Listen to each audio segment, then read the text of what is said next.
आज हम लोग रासायनिक अभिक्रिया के अंतर्गत हम लोग जानेंगे कि किसी तत्व को कैसे इलेक्ट्रॉनिक विन्यास तोड़ा जाता है।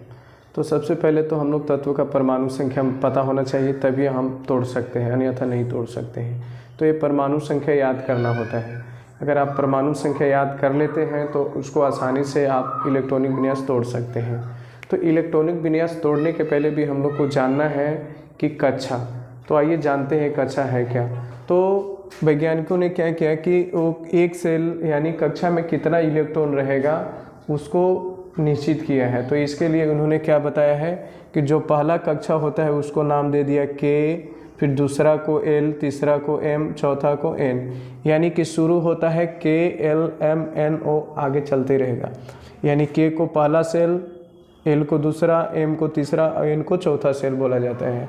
तो ये होता क्या है, तो हमको पता होना चाहिए कि इस सेल में K सेल में कितना अधिकतम इलेक्ट्रॉन होगा, L में कितना होगा, M में कितना होगा, N में कितना होगा।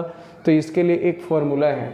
तो ये फॉर्मूला क्या होता है, 2n², यानी कि कोई सेल में अधिकतम कितना इलेक्ट्रॉन होगा, तो उसके लिए एक फॉर्मूला है कि इसी फॉर्मूला के अंतर्गत हम लोग बता सकते हैं। जैसे एग्जाम्पल के तौर पे लेते हैं कि मान लीजिए कि n बराबर हम लोग ले लिए 1, यानी कि पहला कक्षा कौन, तो K। तो K कक्षा में कितना इलेक्ट्रॉन होगा, तो ये फॉर्मूला है 2n², यानी n के जगह पे हमको 1 रख देना है। तो 2 गुने 1 के स्क्वायर यानी कि 2 हो जाएगा। यानी कि पहले सेल में कितना इलेक्ट्रॉन होगा, कक्षा में 2 इलेक्ट्रॉन होगा।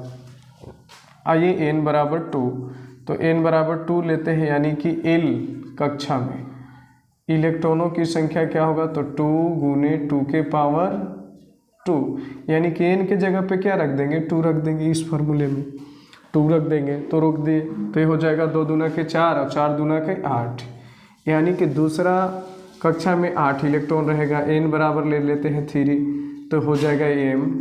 तो m सेल में कितना इलेक्ट्रॉन होगा, तो n के जगह पे हम लोग रख देंगे 3, तो 3 के स्क्वायर होगा 3 3 9, 9 दूना के 18। अब लेते हैं नेक्स्ट, ये हो गया 4, अब हो जाएगा n कक्षा। तो n कक्षा में कितना इलेक्ट्रॉन होते हैं, तो होते हैं 2 गुने 4 के स्क्वायर, यानी 4 4 के 16, दूना का 32।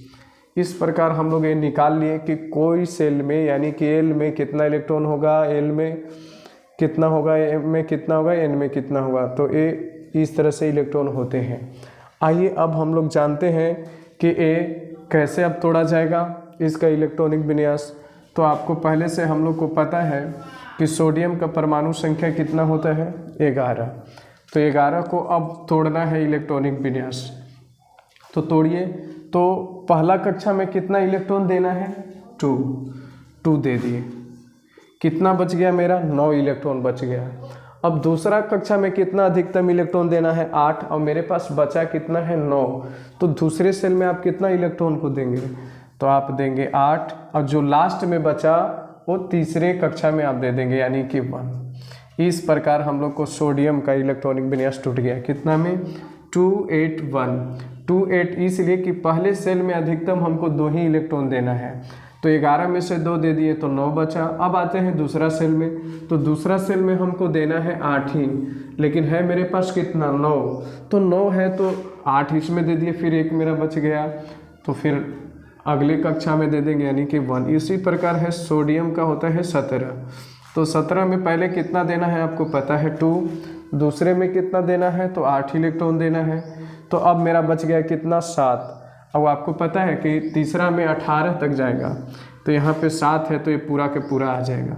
इस प्रकार हम लोग क्लोरीन का भी इलेक्ट्रॉनिक विन्यास तोड़ लिए, जैसे 287 हो गया। इसी प्रकार हम लोग जितने भी तत्व हैं उसका इलेक्ट्रॉनिक विन्यास तोड़ सकते हैं। और ले लीजिए सिलिकॉन, एक उपधातु। तो इसको तोड़िएगा तो कैसे होगा, तो हो जाएगा ये 2, सिलिकॉन का होता है परमाणु संख्या 14, तो ये हो जाएगा 284, यानी कि ये कितना हो जाएगा, 4 हो जाएगा। इसका हो जाएगा 7, इसका 1। अब इसके पहले हमने वीडियो में पढ़ा है कि जिसके लास्ट में 1 इलेक्ट्रॉन होंगे तो ये हो जाएगा धातु, और 7 होता है तो ये हो जाता है अधातु, अब 4 है तो उपधातु। तो इस प्रकार हम लोग इलेक्ट्रॉनिक विन्यास निकाल लेंगे। एग्ज़ाम में ये भी पूछते हैं कि के सेल में कितना इलेक्ट्रॉन होता है, तो बस आपको यहाँ पे दे देना है 2। बोलेगा एल में अधिकतम कितना इलेक्ट्रॉन होगा, तो 8, एम में कितना तो 18, एन में कितना तो 32। तो एग्ज़ाम में इस तरह से भी क्वेश्चन पूछते हैं। इस प्रकार हमने सीख लिया कि कोई तत्व का अगर परमाणु संख्या पता हो तो उसको इलेक्ट्रॉनिक विन्यास कैसे निकाला जा सकता है। धन्यवाद।